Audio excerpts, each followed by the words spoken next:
Hi, I'm Brickroad, and welcome to Let's Play Within a Deep Forest. This is one of my favorite indie games. This one's made by Niflis. He's the gentleman who also made Knit Stories, which is another game that I really probably should have Let's Played by now, but haven't. I like calling this game Wadduf.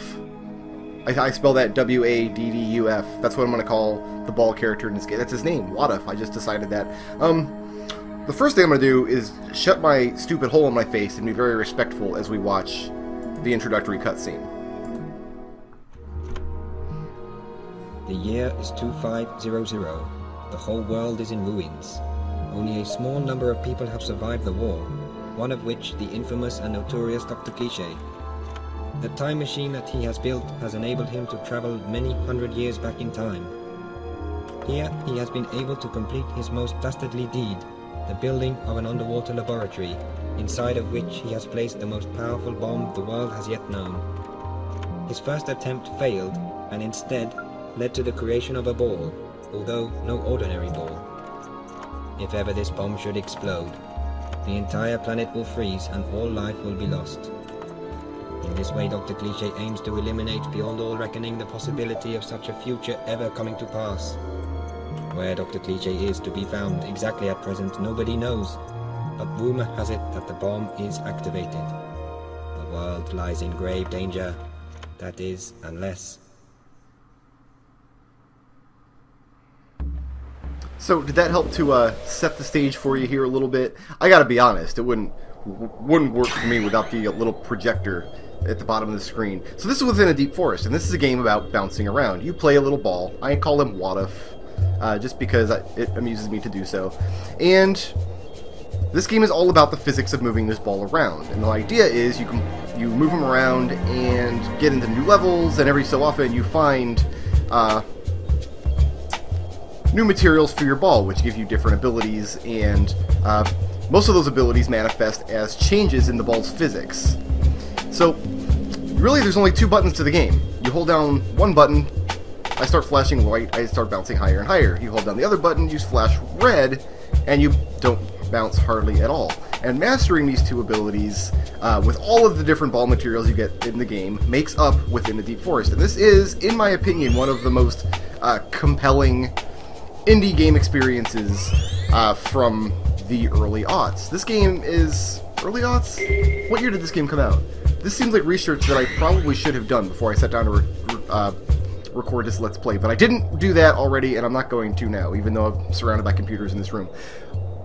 This game came out around the same time as stuff like Cave Story did, and of course, Knit Stories, also by Niflis. Cave Story wasn't by Niflis, that was like some Japanese guy. But all of these games came out at a time when the console war was Xbox versus PlayStation 2, and all the games like were starting to really ramp up in AAA production and everything, and some of us were worried that the kind of games that we loved, the more simplistic, 2D labors of love, were going to be totally replaced by the more cinematic 3D games on Xbox and PlayStation and whatnot. Oh, it's the time machine. This is Dr. Cliché's time machine. Unfortunately, it explodes you, so we will not be using that. So, playing all these little indie games in that time period, this and Cave Story and Knit and countless other ones that those are the big three that really latched onto me back in the day. But it gave me hope that, the kind of games that I loved, they still had an audience. I burned to death. That is great. Still had an audience and still had people who cared enough to make them. I'm going to burn if I'm not careful. There we go. We're good. And that's kind of what I kind of put my mind at ease. And we've seen that come to pass nowadays. I mean, now that we're 10 years later, and with the rise of Steam and countless of very, very talented indie developers, created a whole new market underneath the standard AAA market. So, no, our game landscape was not just dominated by God of War or whatever, and Call of Duty and all those other games that I just don't care about very much. So, in a way, Within a Deep Forest because I tell you guys time and again, pretty much every time I sit down to play one of my old favorite childhood games, I tell you, like, the scope of my Let's Play channel are, you know, I don't want to go this way. I want to do a little sequence breaking is what I want to do. Because, you know, if I'm not sequence breaking, I'm not happy. Let's actually go back over here, get up out of this fire pit, and I think if we bounce right from here, we'll land on the tower. I better go red, though, so I don't bounce all the way off. Almost! Oh, I gotta bounce from a different part on the mountain. No problem, no problem. Give me more time to make my point, which is this. When I play something like Mega Man, like Zelda, like Mario, whatever, I tell you guys, oh, these are the games from my childhood that helped me developmentally. I popped on those spikes. That was terrible. It kind of made me into the gamer that I am today, shaped my tastes and whatnot. But the truth is, enough time has passed since the early aughts, since the middle of that PlayStation 2, Xbox, GameCube era, that those games are now old now, and you can look back on those times, and I can see how the games that I played.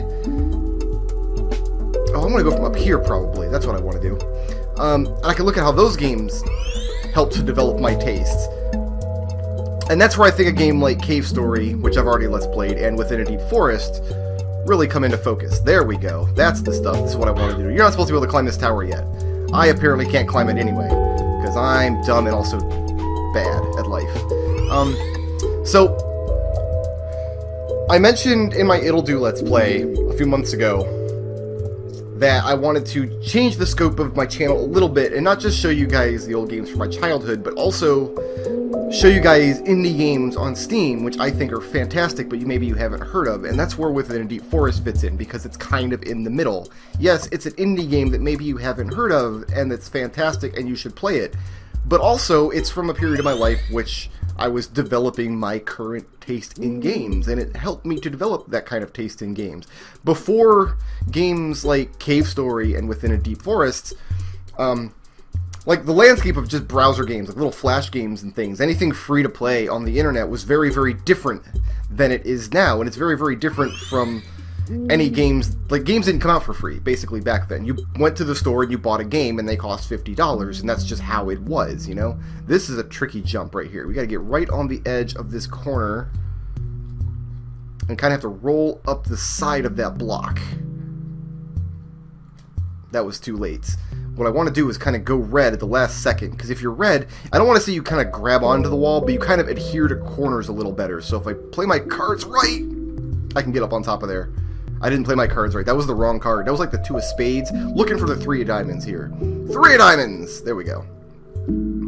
So, these games that came out in the early to mid-aughts, that showed a level of talent and artistry that... Oh yeah, actually I gotta pay attention to this part. I'll resume my story after I get this spider to where I need him. Alright, so let's let him out.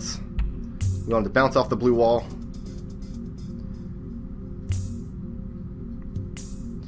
Bounce off the gray wall.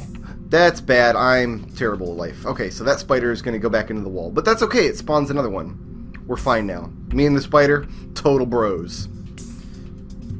We want to roll on the blue wall until he gets to this point. Then red wall him. Then blue wall him. Then I want to let him drop. 1, 2, 3, 4, 5 blue. And then red. And I think that'll get him past the second screen. Let's go down and see if I did that right. If I didn't, it's not a big deal. It just means that the spider will start spawning on the second screen instead of the first screen. Oh, it was wrong. I did it badly. Also, the spider kills you if you let him. So, quickly. There we go. What these games taught me, this game and Cave Story and Knit Stories, those 3 games in particular, were that there is a level of talent. People out there who are capable of making games that don't exist as part of a big company. You know what I mean? These are people who are just have a passion for making games, and I should pay some attention to them. Is that where I wanted them to go? That's where I wanted them to go. Little guy's going the right way. Cool beans. Oh god. Oh, I'm poisoned, and I'm dead. That's fine. I should keep a death counter on the side of the screen, considering this isn't a widescreen game anyway. I got some video room to play with. I should go in like I did for River City Ransom and keep track of my deaths here. Oh, wow. I was not expecting that. he is supposed to, like, get stuck in this little area here. Between the... Yeah, you're supposed to have to finagle with these switches a little bit, but for some reason, my dying and respawning caused him to push the yellow switch, is what I wanted. So, okay, yeah, blah, blah, blah. Complex locking mechanism on his door. Little pile of poop gives me the iron ball. Super heavy ball. Doesn't bounce... Bounces about as high as the blue ball did.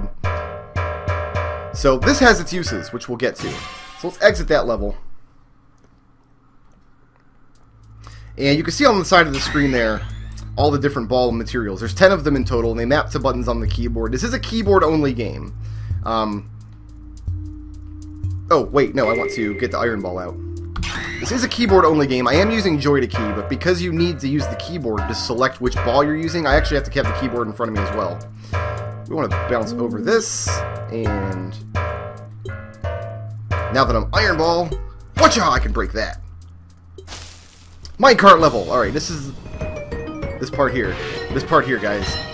Markstone Ridge Mine. I'm not gonna lie, I actually practiced this a little bit before I started recording, because I did not want to get here and make a fool out of myself and spend 20 minutes trying to clear Markstone Ridge Mine. Let's just not get crushed by boulders. Big jump! Little... Oh, just slide under it. Usually I do a little jump over there, but... Aww. Usually I do a big jump over the first boulder, then a little jump over the second one, but that time I saw the opportunity to go under it, and I tried to take it, but I panicked, guys. I panicked, and I couldn't do it. You see how this works, right? Like, you hold the button down to fill up your jump meter, and when you let go, you jump that high. This is the only part of the game that's not bouncing around as a ball, which is kind of what I wanted. I wanted to get through it kind of as early as possible. And we get one of my favorite balls by doing this, but something, gosh darn it! Something that I'm not going to use a whole lot during the game, but I'll show you what it is right away, so you guys can spend this entire Let's Play thinking, holy crap, why is that useful, and why would he ever need that? But this time I'm going to focus, and I'm not going to screw up Mark's... I got 3 times in a row with no deaths on a practice run before I sat down, and now I can't do it even once. Big jump! Actually, going under that might be a little easier, to be honest. I might start doing it that way. Ah, too high. I should have went in a little bit closer and did a smaller jump there, I guess. Okay, yeah, I had hoped to complete this on my first or second try. I'm out of stuff to talk about when it comes to Markstone Ridge Mine. Oh, well... Yeah, let's not time a jump over that boulder. Let's not be dumb about it. Let's just go underneath it like that. We're good.